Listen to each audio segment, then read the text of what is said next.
Mahesh Sharma the BJP candidate spoke with our reporter a little while ago. Let's quickly just listen in to what he had to say. And perhaps, gentlemen, you could look at whether he seems irritated or arrogant or just overconfident. Just overconfident at this point. Let's take a look. That Union Minister Mahesh Sharma, sir, do you think that this time it's a contest that it's a hard contest for you? 5,68,000 new voters. Yeah. Leadership Narendra Modi. Okay. Party Bharatiya Janata Party. The development work which has been done at national level and in my constituency, work worth about 50,000 crores have been done in my constituency. I think that is what the people want. Okay. And I'm sure we are going to write a new history for making of a new India. So there is a triangular contest that is coming up because this SP-BSP alliance has come up in your constituency. What do you see? How do you see that? That doesn't matter. They are fighting only on 72 seats. Okay. And Mayawati ji doesn't have a single member parliament, and she's trying to become the prime minister. They are the family party or private limited company parties. So I don't think this is not going to make any impact over that. So what are the issues that if you feel like that and what about the development things that you have done? What patience? People want a party. People want a leader. People want a representative who is there. So I'm here for 37 years. If they choose out of all the bucket of those constituents, look what is their background. Look what is their background, for which party they belong to, where they come from, what is their contribution. What's your verdict? Mr. Rao. Again, like what I said about General V.K. Singh, yes. Mr. Mahesh Sharma is also getting into the area of undue overconfidence now. Because he forgets. He says that Mayawati had no seat, and now how can she claim anything? I thought of some years ago when BJP had won only 2 seats in the House. In Lok Sabha, only 2 seats nationwide.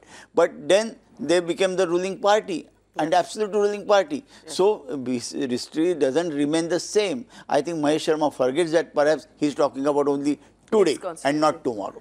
Vinay, here's the interesting thing. Of course, even for General V.K. Singh, most people in the army, always remind you that you should never underestimate your opponent or your enemy at this point. Do you think the BJP is underestimating its opponent in at least Western UP? Possibly, yes. I mean, they of course have to put up a brave face. And I'll tell you, since you asked that question to Mr. Raut about Mahesh Sharma, by his standards, this is borderline irritable. He's a very friendly guy. He's a very media-friendly guy. He's actually a very unusual character in many ways. You know, he's a physician by profession. His wife is actually a gynecologist.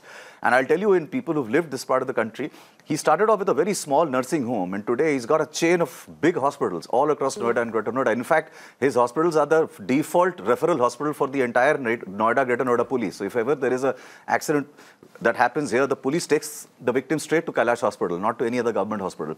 So in that sense, he has always been a popular man here, always had an RSS background, and very amiable. So by his standards, I sense he wasn't sounding as happy as he normally is. So, I mean, I put this in the bracket of irritability as well. So yes, there is some amount of underestimation. I think they of course have to put up a brave face for sure. But obviously this is not a wave election. And most of the people in Western UP were perhaps used to a wave election, having won and tasted 2014 success. Pacha Sen?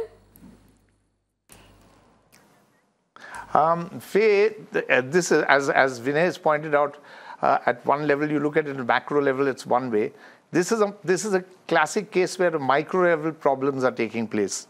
Mahesh Sharma has spoken about development and so on. There is at least one village here in Noida, in his constituency, Gautam Budh Nagar, which has refused to entertain anyone from Mahesh Sharma's side. They put up signboards. Yeah. Basically, they're even saying that Modi, we like you, but keep Mahesh Sharma out. You know, they're not saying they're against Modi. They're saying they're against Mahesh Sharma particularly because they suspect he has colluded in this is a huge real estate scam taking place in close to where we are in the Noida studio.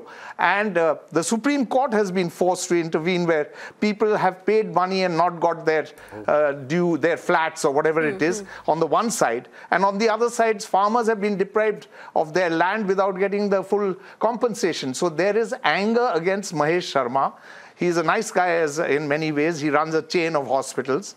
But the point also remains is on the other side. The farmer's not interested so much in the hospitals. He's more interested in either preserving his land or getting a proper compensation for the land which has been taken over by the Noida Expressway and so on. And so the airport is going to come, the second airport in Delhi. God alone knows what's going to happen, Jawar Airport, if I'm not mistaken. And all this real estate scam is taking place, and Mahesh Sharma is being targeted for that.